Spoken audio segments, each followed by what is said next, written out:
누구든지 주의 이름을 부르는 자는 구원을 받으리라. 이 말씀은 참으로 복된 말씀이요 복된 소식입니다. 왜 복음일까요? 첫째로 구원을 받기 때문입니다. 우리가 신앙생활하는 목적이 무엇입니까? 성인의 지혜로운 말을 듣고 선한 삶을 살기 위해서입니까? 교양을 갖추고 품위 있는 삶을 살기 위해서입니까? 그렇게 보일 수 있습니다. 그러나 그것이 신앙생활하는 목적은 아닙니다. 우리가 하나님의 말씀을 듣고 성경을 읽는 이유가 무엇입니까? 너희가 성경에서 영생을 얻는 줄 생각하고 성경을 상고하거니와 이 성경이 곧 내게 대하여 증거하는 것이라고 했습니다. 성경을 통해서 예수님을 만나고 예수님을 믿어서 구원을 받기 때문입니다. 예수님은 한마디로 말하면 우리의 구원자십니다. 선생님도 되시고 의사도 되시고 상담사도 되시지만 한마디로 말하라면 메시아입니다. 구세주입니다. 우리의 구원자십니다. 물에 빠진 사람 앞에서 아무리 선한 말을 한들 죽어가는 그에게 무슨 도움이 되겠습니까? 깊은 구덩이에 빠진 사람에게 아무리 훈계한들 절망과 두려움 가운데 있는 그에게 무슨 도움이 되겠습니까? 예수님은 말로만 하지 않고 친히 구덩이에 내려오셔서 우리를 업고 절망의 구덩이에서 건져내신 분입니다. 물론 사람들을 가르치시고 전파하시고 치유하시고 상담하시는 일도 하셨습니다. 그러나 근본적이고 주된 사역은 구원 사역이었고 앞서 말한 모든 사역도 다 우리의 구원을 위한 사역들이었습니다. 정말 어려움 가운데 있는 사람에게 그저 말로 훈계하거나 도와주는 정도가 아니라 실제로 구원해 주십니다. 가난에서 건져 주십니다. 질병에서 건져 주십니다. 절망에서 건져 주십니다. 말이 아니라 실제입니다. 교양이 아니라 생명입니다. 그래서 복음입니다. 둘째로 누구든지 받을 수 있기 때문입니다. 세상에는 이런 경우가 드뭅니다. 누구나 다 받을 수 있는 것은 많지 않습니다. 조건이 없다고 해도 가보면 있습니다.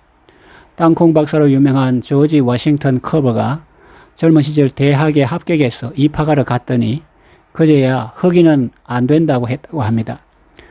그러면 처음부터 그렇게 말했어야죠 라고 했더니 당연히 알고 있을 줄 알았다고 하더랍니다. 물건을 파는 사람도 다 주는 것처럼 말해서 실제로 가보면 받기가 아주 까다로운 경우가 많습니다. 그나마 공짜로 받을 수 있는 것은 값이 싼 물건인 경우가 많습니다. 가끔 아파트에 상품 홍보 차량이 와서 좋은 제품이 나와서 홍보 중인데 오늘만 무료로 드린다고 하면서 어서 나오셔서 받아가라고 여러 번 방송합니다. 골목에서는 몰라도 아파트 안에서는 안 그랬으면 좋겠습니다. 저는 나가보지 않았습니다. 그런데 방송을 보다가 그들의 정체를 알게 되었습니다. 어떤 사람이 그들의 방송을 듣고 실제로 나가보니 완전 공짜는 아니고 다른 걸 사야 그것을 주고 어디에 가입해야 그것을 주고 또 연세 드신 분에게만 무료로 드린다고 하더라는 것입니다. 이처럼 세상에는 누구나 다 받을 수 있는 것은 많지 않습니다. 값이 산 것도 누구나 다 받을 수 있는 것은 아닙니다. 그런데 하나님의 복음은 어떻습니까? 값이 산 물건 정도가 아니라 아주 보배로운 하나님의 선물입니다. 그런데도 누구든지 다 받을 수 있다니 이게 정말 복음 아닙니까? 먼저 대상입니다. 천국에 헤븐 폰을 걸었는데 지금은 통화 중이오니 잠시 후에 다시 걸어주시기 바랍니다. 이런 멘트 들은 적 있습니까? 지금은 미국의 유명한 목사와 통화하고 있으니 잠시 기다려 주세요. 이런 멘트 들은 적이 있습니까? 없습니다. 헤븐 폰을 걸면 언제나 통화가 가능합니다. 밤중에도 가능하고 새벽에도 가능합니다. 나 지금 시간 없어 그러신 적 한 번도 없습니다. 졸리는 음성으로 귀찮다는 듯이 마지못해 받는 일도 없습니다. 언제나 환영입니다. 자녀인 우리의 기도 소리는 하나님 아버지의 귀의 음악 소리와 같습니다. 하나님은 사람을 차별하지 않습니다. 마치 나 한 사람만 상대하듯 변함없는 사랑과 친절로 함께 하십니다.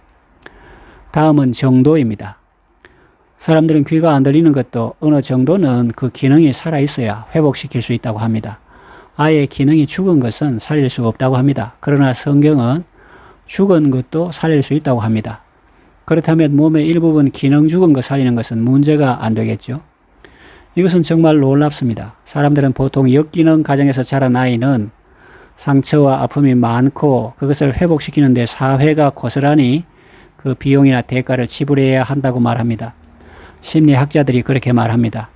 아버지가 외도하고 무너진 가정의 자녀들은 하나님을 아버지라 부르기 힘듭니다. 세상은 조건을 봅니다. 그래서 이런 환경에서 자란 아이들은 회복하기가 상당히 어렵다고 말합니다. 그것은 복음이 아닙니다. 어렵다고 하고 안 된다고 하고 불가능하다고 말하니 복된 소식이 아니라 슬픈 소식입니다. 절망적인 소식입니다. 그런데 그런 말들은 세상에서 일반적으로 하는 말입니다. 나병은 고칠 수 없다. 죽으면 다시 살릴 수 없다. 라고 말합니다. 그러나 성경을 보면 놀라운 일들이 많이 있습니다. 나병 환자가 즉시 나음을 받습니다. 38년 된 병자도 고침을 받습니다. 소경이 눈을 뜨고 안전병이가 일어납니다. 심지어는 죽은 자도 다시 살아납니다. 그러니 복음이지요. 또 기도의 세계에는 제한이 없습니다. 무엇이나 주 예수님께 다 아뢰일 수 있습니다.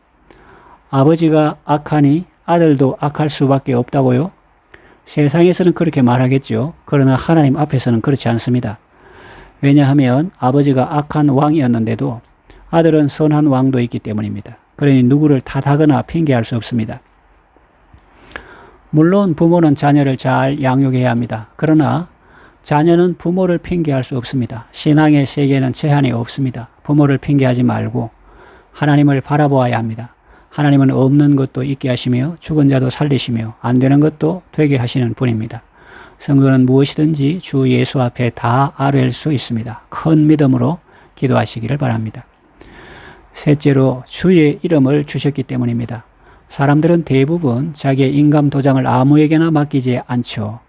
그런데 예수님은 자기 인감 도장을 우리에게 주셨습니다. 내 이름으로 무엇이든지 내게 구하면 내가 시행하리라라고 말씀하셨습니다. 그리고 누구든지 주의 이름을 부르는 자는 구원을 받으리라고 말씀하십니다.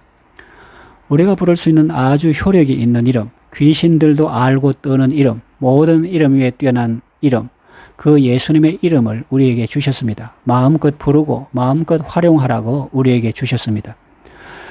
그 열쇠를 가지고 안 열릴 문은 없습니다. 금생에도 없고 내세에도 없습니다. 영광의 왕이 들어가시면 문들이 다 그 머리를 드는 것입니다.